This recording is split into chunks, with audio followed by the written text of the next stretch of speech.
တနေ့တာဖြင့်ကုံသွားပြီညရောက်လာပါပေါ့ကလားနေ့12နာရီည12နာရီရှိတယ်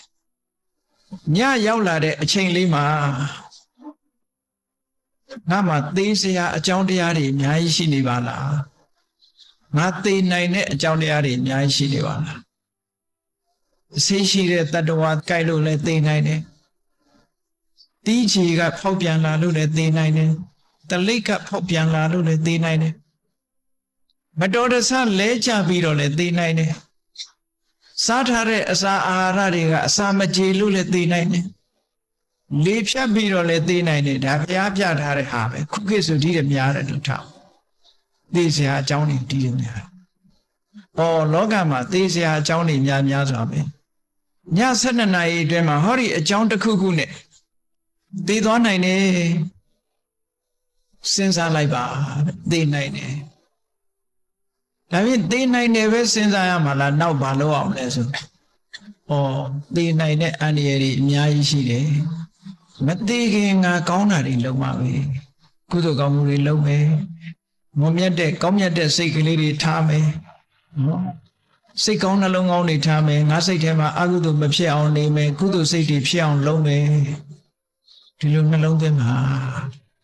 ဓမ္မရဏတ္တိဘာဝနာတစ်ခုသေခြင်းတရားကိုကြည့်ပြီးတော့ကုသိုလ်ကောင်းမှုလုပ်ဖြစ်အောင်တွန်းအားပေးတဲ့သဘောမမေ့ဘူးသို့မဟုတ်လို့ရှိရင်ညမှာဆိုလဲပျော်စရာပဲရှာမှာလေတောင်းလို့စားလို့ပြောမယ်နော်အမျိုးစုံပေါ့လေပျော်စရာတွေတစ်ခုခုနဲ့ပြောမယ်ပျော်ပြီးမောရင်အိတ်လိုက်မယ်ဒါပဲဒါတော့အဲ့ဒီလိုမဖြစ်ရအောင်ကောင်းတာလေးနဲ့အချိန်ကုန်မှုအတွက်ကောင်းတဲ့စိတ်ဓာတ်ကလေးနဲ့ကုသိုလ်ကောင်းမှုငါလုံးပါပဲသိသွားလို့ရှိရင်ငါဒါတွေလုံးဝမှာပေါ့ငါအတွက်အန္တရာယ်ကြီးပဲလို့အန္တရာယ်တွေကိုတွေးပြီးတော့မသိခင်ငါကောင်းတာလေးတော့လုံးမယ်ဘုရားရှိခိုးမယ်ပရိစိတ်မယ်စသဖြင့်ဟောလေတရားနှလုံးသွင်းမယ်ဆိုတယ်ကောင်းတဲ့အလုပ်ကလေးတွေလုပ်လိုက်ဒါညအခါမှာနှလုံးသွင်းမှုပြီးတော့ဘာဆက်နှလုံးသွင်းရမလဲလို့ဆိုလို့ရှိရင်သူနှလုံးသွင်းရမှာငါမှာတဲ့အခုလိုအကြောင်းတစ်ခုခုနဲ့သေသွားလို့ရှိရင်အပင်ငရဲကြစေနိုင်တဲ့အကုသိုလ်တွေငါထံမှာရှိသလားတွေးလိုက်ပါငါခုချိန်များသေသွားလို့ရှိရင်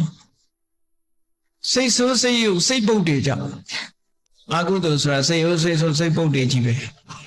လောဘတွေဒေါသတွေမောဟတွေမာနတွေအိတ်တာတွေမစ္စရိယတွေအဲ့ဒီဆိုးညစ်တဲ့သဘာဝတရားတွေအကုသိုလ်တရားတွေငါသဏ္ဍာန်မှာရှိနေသလားအဲ့ဒီတရားတွေဟာငါ့ကိုအပယ်ကိုချပြစ်မှာပဲငါသေသွားလို့ရှိရင်အဲ့ဒီတရားတွေကငါ့ကိုမကောင်းတဲ့ဘဝကိုပို့ဆောင်နိုင်မယ်အဲ့ဒီတရားတွေငါတဏ္ဍာမှာရှိသလားလို့တွေးလိုက်တဲ့အခါကျတော့ဟာရှိတာပေါ့လို့အဖြေထွက်လိုက်မရှိရင်လည်းမရှိဘူးလို့ဖြေထွက်လိုက်မယ်နော်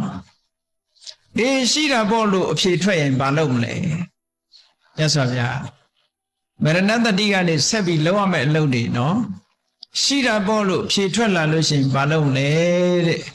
အဲ့ဒီအကုသိုလ်တရားတွေကိုအမြန်ဆုံးဖယ်ရှားနိုင်အောင်ကြိုးစားပါဒါဖြင့်တပည့်တော်တို့ဘလောက်မြန်လောက်ရမှာတော့ဆိုရင်ကိုဝတ်ထားတဲ့အဝတ်မီးလောင်နေမညှိမ့်နဲ့အောင်ကဒါကိုအရင်လှုပ်လိုက်လို့ပြောတာ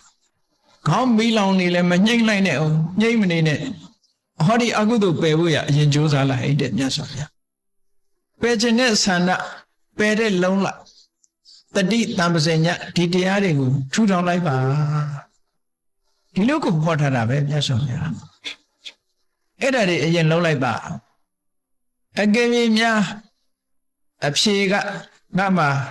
အဲ့ဒါလို့ဆိုးညစ်တဲ့အကုသိုလ်တရားတွေငါမှာမရှိဘူးဆိုလို့ရှိရင်ကုသိုလ်တရားတွေသာငါမှာရှိနေတယ်ဆိုရင်ဒါလေးနဲ့ပဲခြေနှက်တဲ့စိတ်ကလေးနဲ့တညတာကုံလွန်စေပါတဲ့ဖြေက2မျိုးလာမှာဟုတ်